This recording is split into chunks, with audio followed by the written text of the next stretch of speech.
Bonjour. Bonjour. Bonjour. Bonjour. Bonjour.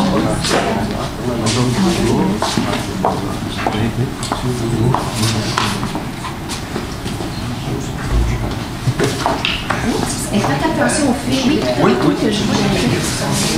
Oui. Oui. Donc, vous allez avoir une présentation de 20 minutes devant le juge. J'ai 4 cartons avec moi. Je vous indique combien de temps il reste dans la présentation. Donc, j'en ai un qui nous reste 10 minutes, 5 minutes, 2 minutes et 30 secondes. Pour les dernières 10 secondes de la présentation, je vais les compter sur les doigts. Puis à la fin de ça, on va passer à la question. La période de questions va durer 5 minutes. Et je vais aussi vous rappeler que vous ne devez pas mentionner le nom de votre école à quelconque.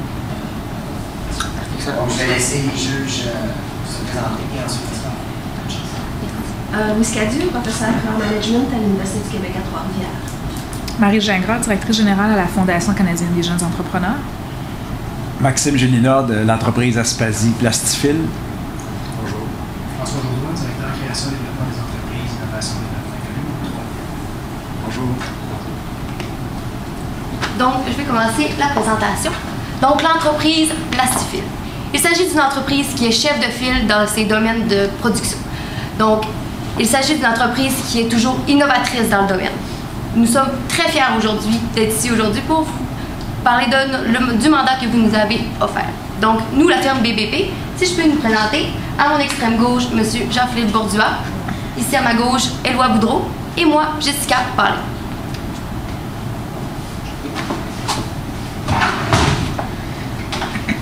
Donc, le mandat que vous nous avez donné, c'est de développer un modèle d'affaires pour votre entreprise, dont l'objectif est de coordonner la complète fabrication d'un produit. Donc, on veut aller plus loin dans l'entreprise. On peut partir d'une idée et continuer jusqu'à coordonner toute l'application du produit jusqu'à faire sortir le produit fini de votre entreprise. Donc, c'est pour vous un dépassement qui sort du cheminement qu'en ce moment vous faites avec votre entreprise. Donc, on va faire une petite analyse de la situation actuelle juste pour se placer un petit peu dans le temps. Donc, en ce moment, vous avez deux produits. Vous avez la fabrication de monofilaments et des moulages des plastiques. C'est vraiment en ce moment vos deux vaches à lait dans l'entreprise. C'est ce qui vous permet de vivre, de continuer et ce qui vous motive. Ensuite, vous avez des ressources humaines. Vous avez quand même 8 personnes qui travaillent pour vous, donc avec des ingénieurs, des opérateurs. Ensuite, vous avez des ressources matérielles. Donc, vous avez une usine qui comprend 50 000 pieds carrés, dont 30 000 fait utilisation présentement. Donc, on se situe à vraiment 60 d'utilisation de l'entreprise. Par la suite, vous avez deux ressources informationnelles qui vous aident aussi à travers votre entreprise. Donc, la Fédération des plastiques et alliances composites, ainsi que le regroupement des chefs d'entreprise. Donc, deux organisations qui vous permettent d'évoluer toujours à travers votre cheminement. Donc, un bref plan de la séance pour vous donner les grandes lignes de votre nouveau plan d'affaires que nous vous offrons. Donc, une évaluation, on va commencer par évaluer les idées et le potentiel du marché de vos nouvelles idées. Par la suite, un test du concept, de l'idée. Ensuite, on va faire une structuration de la production et de la mise en marché pour finir par le lancement, le suivi de la production du produit. On va finir par une brève conclusion pour tous vous récapituler la présentation. Donc, je vais passer la parole à mon collègue, M. Boudreau. Merci, Mme Parlin. Bonjour, écoutez, il me fait extrêmement plaisir d'être ici aujourd'hui pour présenter ce magnifique mandat. En fait, la première étape, comme Mme Parlin me présentait dans la séance tout à l'heure, le plan de la séance, c'est d'y aller avec tout d'abord un partenariat avec, dans le fond, le partenariat avec l'économie du savoir Mauricie. On sait que vous êtes des gens de la région, vous avez à cœur en fait le développement de la Mauricie, donc c'est normal pour vous d'aller vers des partenariats là, justement là, avec l'économie du savoir en Mauricie. Donc, première étape en fait, quand on veut poursuivre dans un cheminement de A à Z, présentement on a la matière, si on veut, le monofilament, etc. Maintenant, il faut développer un concept, c'est-à-dire une idée. On le sait, vous êtes une entreprise qui est extrêmement innovatrice. Vous aimez aller vers les devants. Vous prenez les devants toujours. Vous êtes des chefs de file. Vous offrez un service d'excellence. Donc, il vous faut tout d'abord pour aller de l'avant avec un produit, si on veut, une idée. Et ça, c'est votre boulot. Vous trouvez une idée de qu'est-ce qu'on peut faire en fait avec votre matière pour l'amener plus loin. Ensuite de ça, Et il faut que cette idée-là soit validée. Dans le fond, une fois qu'on a une idée, c'est bien, mais il faut s'assurer que cette idée-là, elle va cheminer, elle va attirer de la clientèle pour, bien entendu, pouvoir prospérer. Donc, le service économique du savoir en Mauricie, il offre des services de coaching, de soutien, qui vont vous aider dans ce cheminement pour, justement, atteindre vos objectifs de vente du produit final, si on veut. Donc, pour poursuivre la séance, dans le fond, il y aurait également le technocentre d'idées de Trois-Rivières. Parce qu'une fois qu'on a une idée qui est sur papier, par exemple, qu'il y a des plans, l'ingénieur est passé dessus, c'est important en fait qu'il y ait une pré-commercialisation. Et puis ça va se faire en fait, il faut que le produit soit matérialisé. Il faut qu'on le touche. Ben, on a eu une idée. Maintenant, c'est important de le toucher. Il faut l'avoir entre les mains. Il faut un prototype.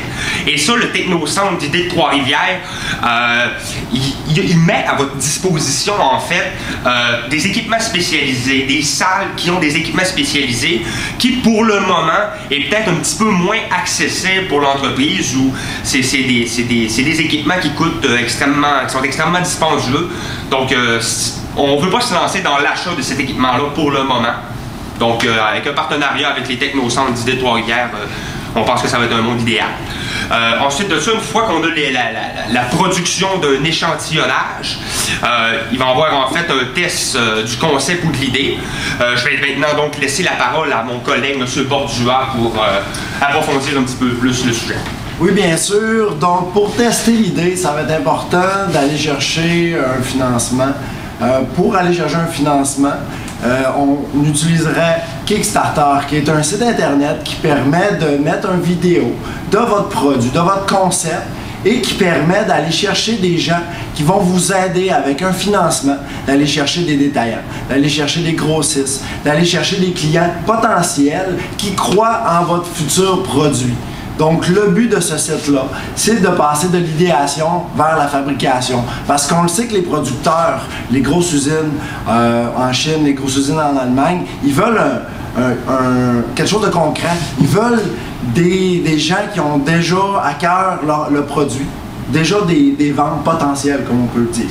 Donc, ça serait le moyen d'aller chercher un certain financement pour aller de l'avant vers le produit. Donc, il faut aussi tester, est-ce qu'il y a un marché? Est-ce qu'il va y avoir des clients qui vont croire en ce produit-là?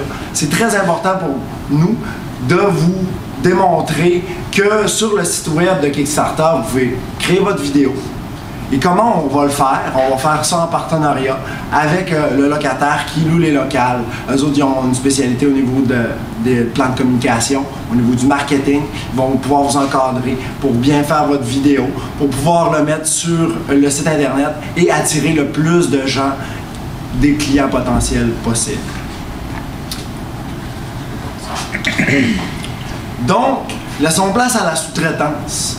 Nous, on vous conseille fortement de faire produire le produit par des usines. Ça peut être en Chine, ça peut être en Allemagne et ça peut être aussi régional. Donc, on a établi 3 critères pour choisir ses fournisseurs. Le premier critère est le délai de livraison. Pourquoi c'est le critère qui est en premier? C'est parce que sur le site Kickstarter, il y a 75% des gens qui ne réussissent pas à atteindre leur délai de livraison. Donc, ce que ça fait, c'est que les gens sont déçus, ils n'ont pas leur produit dans le temps qu'ils veulent. Nous, ce qu'on veut, c'est que votre entreprise aille la renommer sur ce site. Et on veut que quand vous développez un produit, il y ait déjà des gens qui sont là pour vous aider et qui sont prêts à mettre le financement nécessaire pour avancer et aller de l'avant vers votre produit. Donc, le deuxième élément est un élément qu'il ne faut pas négliger et c'est la qualité du produit. On veut continuer dans l'optique d'avoir une meilleure qualité possible. Et le troisième facteur est la rentabilité, le prix. Donc, ce qu'on veut faire, c'est évaluer les producteurs potentiels et aller de l'avant vers ces 3 critères comme ça. Par exemple, on le sait que pour vous, c'est très important de développer la région, l'économie régionale. Et pour nous, on mettrait la priorité sur le développement régional. Donc, si les producteurs sont égaux dans ces 3 critères-là, la priorité irait au développement régional. Au niveau du lancement, la vente, on utiliserait le réseau de contact de Aspasie, qui est une entreprise qui a plus de 200 employés. On l'utiliserait parce que c'est un marché qui est déjà implanté, donc on veut utiliser le réseau de distribution pour pouvoir passer les produits. Ensuite, on voudrait fidéliser la clientèle de Kickstarter. Comme je l'ai mentionné tout à l'heure, on veut être vu à travers ce site-là et on veut que vous soyez renommé et qu'à chaque fois que vous mettez un produit sur le site, une vidéo, on veut que les gens viennent tout de suite le voir. On veut que ça se parle dans les réseaux sociaux. On veut que ça se parle, on veut que les gens le connaissent. Votre produit. Ensuite. Bon, ben écoutez, pour conclure, moi je vais y aller avec un retour sur la séance. On va faire un bref récapitulatif de l'information qui a été transmise. Étant donné qu'il y a beaucoup d'informations, c'est peut-être difficile un petit peu d'assimiler, c'est pour ça que je vais vous faire là, un bref résumé. Ce qu'on veut, l'idée générale en fait, c'est on veut un produit. D'accord? Vous voulez partir d'une idée à un produit. Vous êtes des créateurs d'idées. Vous êtes une équipe qui est innovante. C'est donc vers ça qu'on s'en va. Dans le fond, produire des idées, mais on veut plus simplement les produire, on veut les mener à terme. D'accord? Donc, première étape, une idée. D'accord? Vous êtes des génies dans le domaine, en fait. Vous trouvez une idée. Par la suite, une fois qu'on a l'idée, on le matérialise. D'accord? À l'aide, justement, comme on l'a dit, de l'IDEA de Trois-Rivières, l'idée de Trois-Rivières, le Technocentre, qui, eux, vont vous fournir des équipements spécialisés pour mener à terme le résultat. Ensuite de ça, une fois qu'on a l'échantillonnage, on peut le matérialiser, on va faire une vidéo marketing pour, justement, le promouvoir grandement, le mettre à son meilleur, pour attirer le plus de clients potentiels, car Kickstarter, c'est pas quelque chose qui va être... c'est pas quelque chose qui est à long terme, si on veut. C'est vraiment pour starter, pour démarrer. Là. On se donne un coup d'envoi pour se projeter sur la scène, mais pour un coup d'envoi, c'est important de frapper fort. Donc l'idée va devoir être remarquable, une grande idée, qui va plaire à énormément de gens, qui va faire parler. On veut une idée qui va se rendre plus loin qu'une... ça prend une grande idée dans le fond. Une fois que ça, parce qu'on le sait, vous avez quand même des grosses ambitions en tant qu'entreprise, vous êtes des gens super dynamiques, c'est important pour vous justement de sortir le meilleur de vous-même. Donc une fois que ça c'est fait, une fois qu'on a l'idée, on l'a matérialisé, c'est important maintenant d'avoir mis ça à la scène, Kickstarter. Maintenant, il faut le sous-traiter, il faut le fabriquer. Là, dans le fond, nous autres, on est dans le meilleur des deux mondes. Là. On a de l'argent qui rentre, mais on n'a rien de sorti encore pour le produire. On a du soutien. L'IDEA de Trois-Rivières, c'est rien de coûteux, c'est toutes des entreprises à but non lucratif. Donc, ils sont là pour vous soutenir, là, que ce soit les coachings, le mentorat, les spécialistes, les équipements. Écoutez, tout est à votre portée. Vous, présentement, c'est sûr que l'entreprise continue de rouler. Vous continuez à fabriquer, dans le fond, votre matière que vous donnez à tous vos fournisseurs. Là, c'est sûr que là, étant donné qu'on a plus de matière, il va falloir agrandir. Là, le 40% restant, nous autres, on propose qu'il serve justement encore à la fabrication du monofilament pour justement pouvoir fournir. Parce que nous autres, avec le produit que vous fabriquez déjà, là, on veut faire un produit. C'est vers ça qu'on s'en va. Dans le fond, on veut être on veut ramasser l'intermédiaire, dans le fond, qui est entre la fabrication de la matière et la production. Là. Vous comprenez? On veut une partie de cette section, d'accord? Donc, il va être important pour nous, justement, d'agrandir. Dans le fond, présentement, c'est saturé. Le 60%, là, les stocks sortent, c'est saturé. Le 40% supplémentaire, ben écoutez, il va tout simplement servir à la production supplémentaire des produits qu'on va innover. On sort un produit, ben écoutez, ça prend de la matière, mais là, on est déjà saturé à 60%. Mais il nous reste encore 20 000 pieds carrés à utiliser. On propose de l'utiliser pour cela. Mais on veut y aller pour l'autre section qui est vraiment la fabrication du produit. Vous allez créer l'idée, mais le produit, on veut qu'il serve dans le fond, on veut qu'il soit fabriqué par un sous-traitant parce que c'est des coûts faramineux de se monter vraiment une usine de fabrication, parce que aussi les idées que vous pouvez apporter, c'est très large, hein, la gamme de produits que vous pouvez fabriquer avec le type de ressources que vous offrez, ce qui fait en sorte qu'on a d'autres choix que de le sous-traiter, d'aller voir, chacun va être un expert. On ne peut pas vraiment être un expert dans tout. Je ne sais pas si, j'imagine que vous me suivez, là, on pense que vous êtes mieux de focusser sur la création d'idées.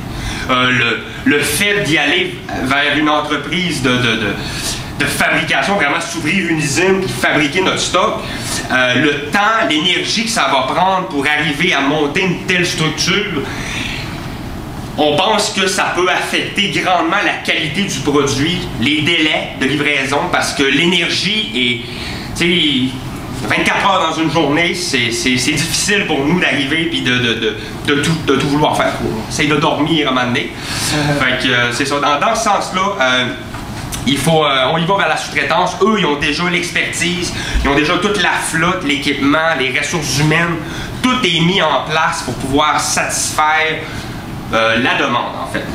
Puis c'est sûr qu'il faut y aller aussi sous forme de partenariat, d'accord? Il ne faut pas y aller seulement là. Il faut que ça soit des partenaires à long terme.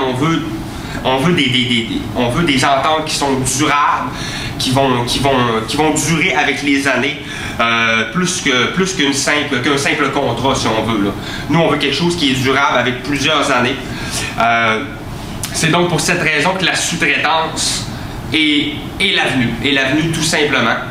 Une fois maintenant qu'on a produit, il faut s'assurer que la clientèle va rester fidélisée. Ce qui veut donc dire que pour pouvoir avoir des ententes, il faut que la relation soit durable. C'est pour ça également qu'on voulait vous encourager à rester en Mauricie pour effectuer la sous-traitance, parce que vous êtes des gens de famille, vous êtes des gens d'ici, ça va être plus facile pour vous d'établir des partenaires. T'sais, en Chine, écoutez, on est tellement loin, c'est tellement disconnecté, à moins qu'on ait dans l'équipe quelques personnes qui parlent mandarin, mais ça me surprendrait. C'est dur d'établir des liens. C'est pour ça que si on reste ici dans notre coin, ça va être beaucoup plus simple. Également, ben écoutez, là, les gens d'ici, on est, comment je dirais, on est dynamique dans le fond. Les entreprises ici, on pense que le service va être beaucoup plus profitable pour vous, ça va être beaucoup plus personnalisé. En Chine, c'est vraiment énorme, souvent la production. Donc on est un petit peu plus une aiguille dans la balle de foin, si on veut. C'est difficile d'arriver à vraiment avoir le service qu'on veut. Les intermédiaires sont longs. La livraison peut être... Écoutez, on parle d'1,5 à 3 mois souvent là, pour un aller-retour. C'est les bateaux, les avions, les trains. C'est trop long. Vous, dans vos valeurs d'entreprise, il faut y aller vraiment avec la performance d'entreprise. C'est-à-dire au niveau de la livraison, vous êtes des chefs de file déjà. Donc, c'est difficile pour nous de vous proposer d'aller en contresens puis d'aller vers la Chine. C'est sûr que là, pour le moment, étant donné que ça va être à plus petite échelle pour commencer, on est mieux d'y aller régional, les partenariats vont se créer. Et puis, c'est avec ce soutien, en fait, de la région, puis également aussi les CLD, vous faites partie de la jeune chambre du commerce, vous êtes impliqués dans la réussite de votre entreprise et de la région. On voit difficilement l'avenue de s'en aller ailleurs. Tout le soutien ici est offert. Parfois, les prix sont peut-être un petit peu plus élevés, étant donné que les coûts de production ici, c'est plus difficile, mais on est dans l'innovation, les gens sont prêts à payer pour une bonne idée, donc les marges, ils peuvent être plus acceptables. C'est pas nécessaire d'aller chercher vraiment le moins cher dans le fin fond de la Chine. C'est préférable pour nous de rester ici et puis de faire avec la région. Donc écoutez, on vous remercie beaucoup de votre attention, puis c'est un plaisir pour nous d'être ici en face. Merci. Merci. Il y a des questions. Maxime, est-ce que tu as des questions? Bien, vous parlez d'aller vers la sous-traitance. Je fais quoi, moi, avec ma capacité de production dans le plastique? En fait, nous, ce qu'on avait proposé, c'est en fait, vous avez déjà une bonne production. Si on veut réutiliser, on augmenterait la capacité de production que vous avez déjà pour aller faire d'autres productions. Parce que vous avez déjà des clients pour ce 60% de production-là, de capacité qui est là. Vous avez déjà des clients. On veut continuer à leur vendre et tout ça. Donc, c'est pour ça qu'avec le 40% restant, on va augmenter la production pour pouvoir aller faire des nouveaux produits, pour pouvoir aller vendre d'autres choses. Donc, c'est de cette façon-là qu'on va utiliser là, le 40% restant. C'est la transformation, si je peux rajouter à ma collègue, c'est que la transformation, ça demande des équipements justement qui sont beaucoup plus spécialisés encore. Donc, on pense que les sommes qui vont être associées avec ça, l'énergie de monter J'ai les ai déjà, là. Vous avez tout l'équipement. C'est ça, juste ma question, c'est de dire, avec ce que j'ai qui est sous-utilisé, si je vais en sous-traitance, je fais quoi avec ma capacité? C'est sûr que la capacité de production va augmenter parce que vous allez développer des nouveaux produits à partir de votre matière première qui est le fil. L'idée, c'est d'aller sortir le plus de matières premières possible. Donc, augmenter la production de, justement, ce que vous faites le mieux, les fils, et aussi d'aller de l'avant pour développer des produits qui vont aller utiliser cette matière-là. C'est vraiment... Il y a aussi le fait que ça peut brimer l'échelle de production aussi. Tu sais, c'est qu'à un moment donné, si vous avez vraiment si vous vous concentrez réellement sur les idées, ce qui est votre force, puis je pense que c'est votre cheval de bataille, vous allez être capable de sortir des produits, j'en ai aucun doute, qui vont aller au-delà de la capacité de production. Nous, on a décelé en vous le désir d'aller plus loin. C'est pour cette raison qu'on pense que on se concentre sur les idées et non sur la production en soi. Parler de... justement, ça part de l'idée, hein, votre concept part. Mais, vous voyez comment la génération d'idées, comment on fait pour dynamiser la génération d'idées dans l'entreprise? C'est là que le soutien, le coaching, dans le fond, c'était l'entreprise, un centre d'innovation. Si l'économie du savoir de Mauricie, eux autres offrent un service de coaching pour justement aider à la création d'idées. Donc, avec leur soutien, vous allez être capable de mettre en place une équipe que eux autres ils font que ça.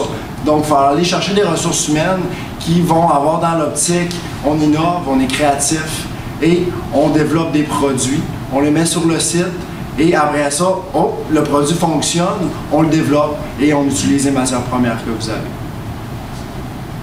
Comme clientèle cible, vous pensez qui pourrait être la clientèle cible de nos produits? Ouais, la clientèle cible future, on se base déjà sur le fait que vous avez une clientèle déjà établie.